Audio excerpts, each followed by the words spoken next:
When the nameless maker lost his creation to the dark, he went back to the great drawing board. In his desperation to regain control, he made an attempt to sculpt the face of the dark itself, something he thought he'd glimpsed in his nightmares.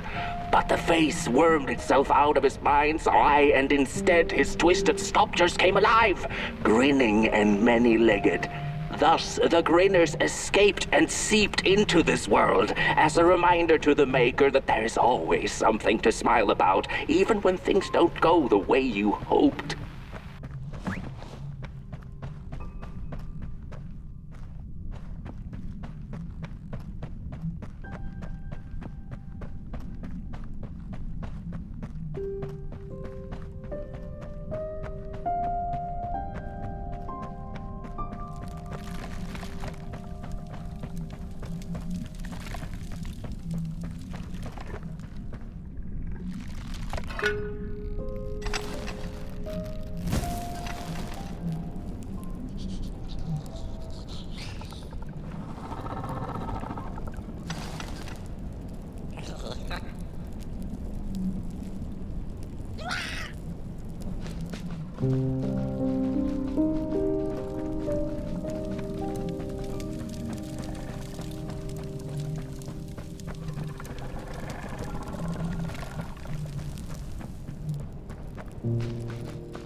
Whoa there!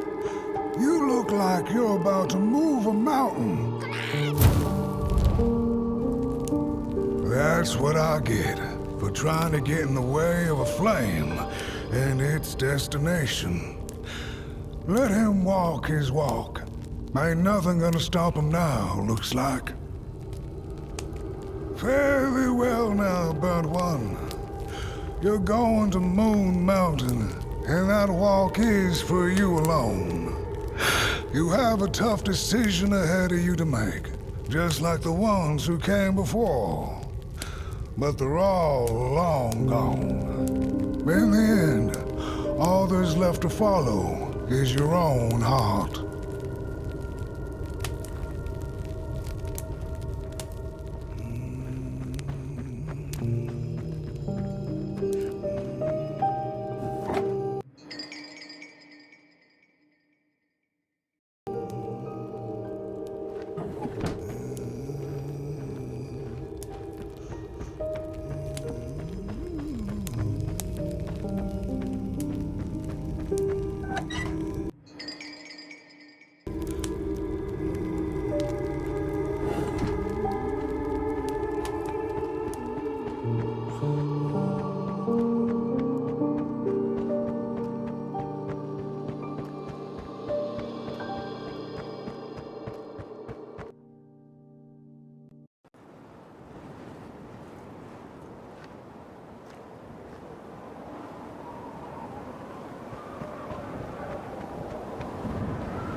When I was a child, I exchanged letters with a monster in the woods. We were best pals, and we shared all our secrets with each other. One day, my sister told me that the monster wasn't real, that she'd written me all those letters to play a joke on me. But the joke's on her, because I knew the truth about the monster in the woods, and we exchange letters to this day. Oi! You the caretaker of this little fireball? What were you thinking, letting him run off? Don't you know how precious he is? Oh, yes you are. A real sunbeam. Who took the sun away? We Merkles used to ask until it finally ceased to matter. Night skies like these, trouble seems so far away, doesn't it? I mean, isn't this just exactly my point? I used to be afraid of the dark, so much so that I became obsessed with these huge electric lamps left behind by the craftsmen of old. Couldn't pry myself away from them. I'd sleep outdoors and under their blinding radiance. One day I woke up to the noise of quivering planks and nails. And would you believe it was my own house leaving me? It had gotten so restless it grew a pair of legs, took a name and went on a hike. Housy was its name, bless its soul. Houses have no imagination. But I bet it had a grander adventure than I could ever imagine.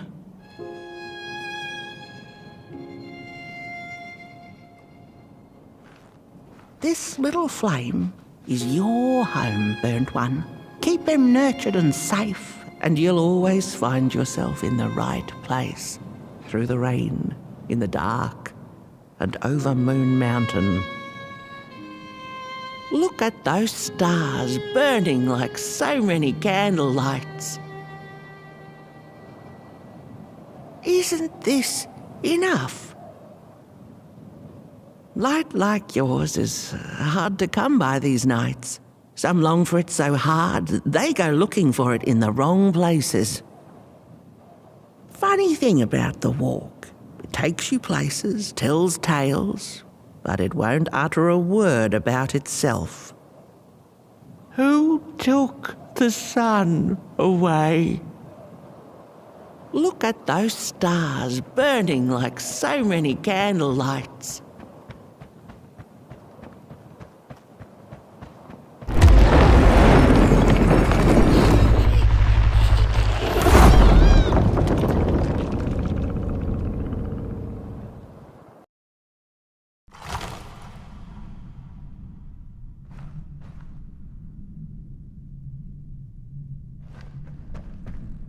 What is the dark?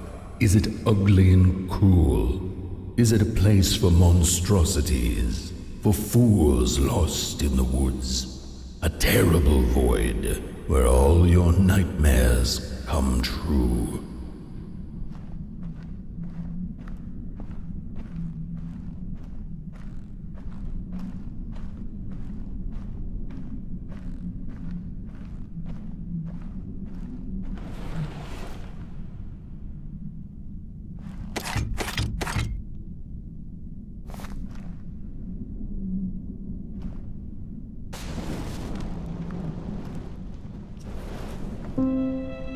The dark could be a friend, perhaps a space where we might find each other, all of us equal under its cloak.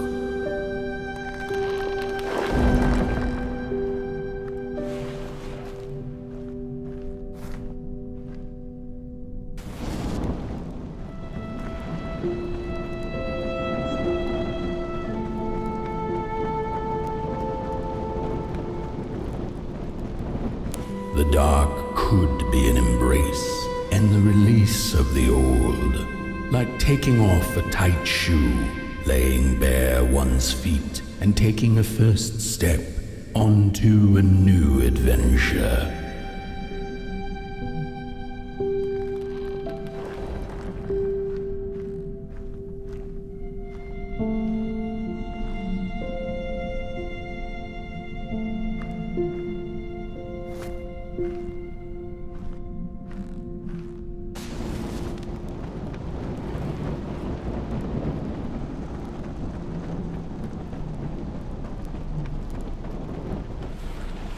The dark could be a moment of clarity and calm, a break through icy clouds and the shameful stories we tell ourselves that fetter us to the clay and mud.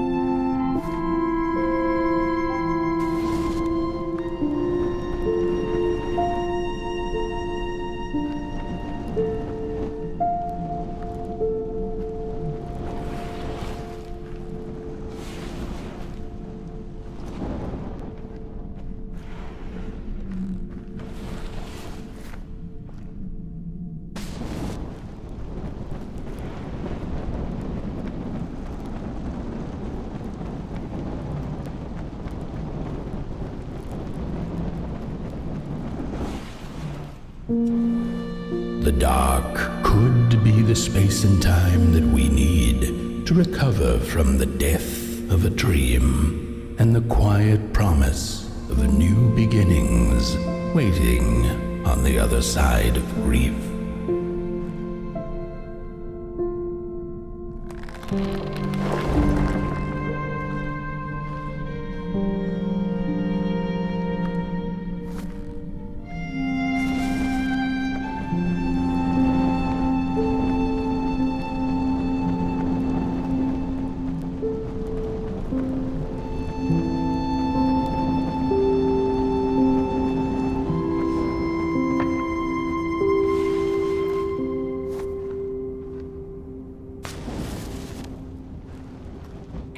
In the end, the dark remains a mystery, its secrets locked away behind the stars. But one can rest assured that it is always there, watching, patiently waiting for us to enter it, with fire in our hearts and with eyes wide open.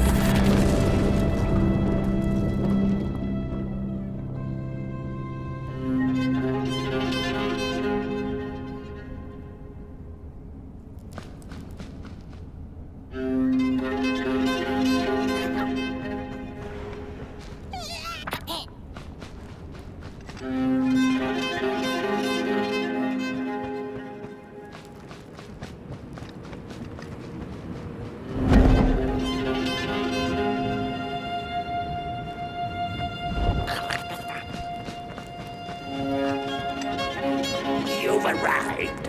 Hark! Your fire is dying. But the last embers will light the final fireplace and send your Potboy home. Can you do what you must? Naturally, you must. It is destined, and you will be loved and forgotten. The soothsayers have spoken the last words. It has been an honor to watch your journey to the work table's edge. Now go and burn. Burn.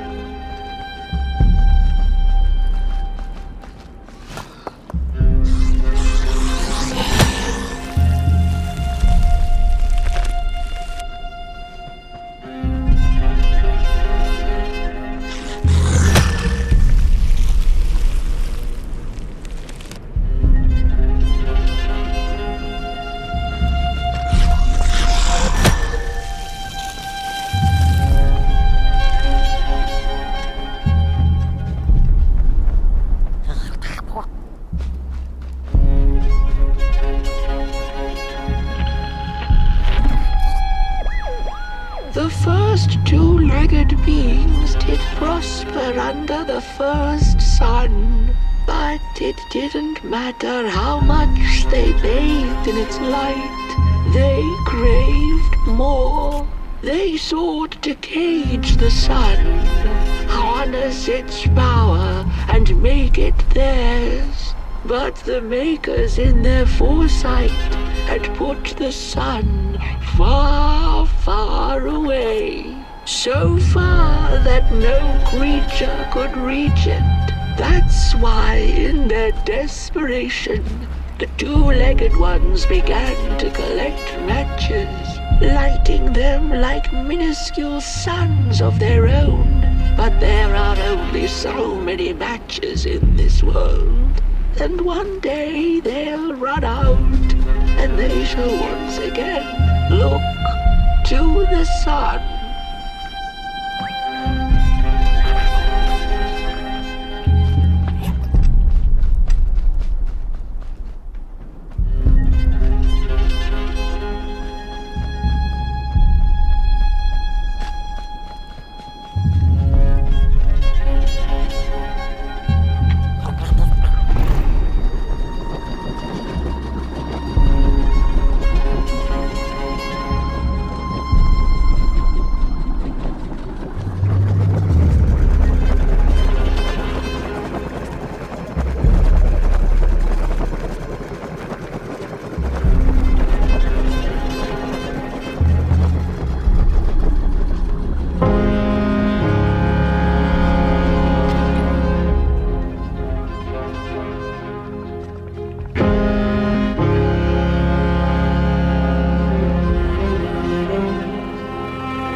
It's just gone.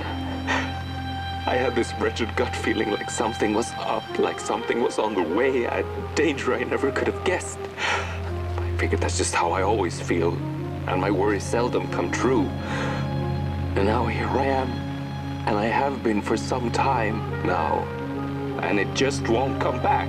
I'm thinking, while I had it, I didn't know what to do with it, how to care for it, enjoy it.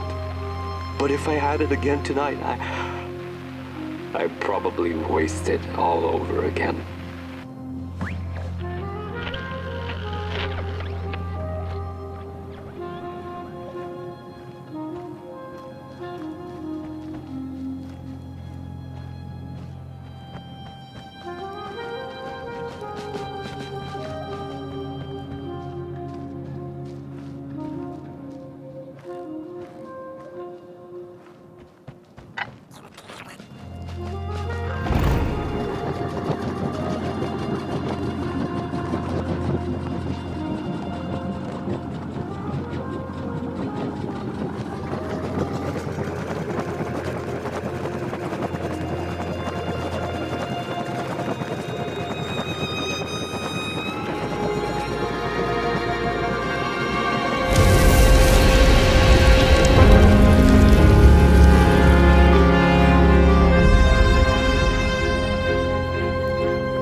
Once upon a time, some folk on the other side of this and that had the most strange and beautiful dream.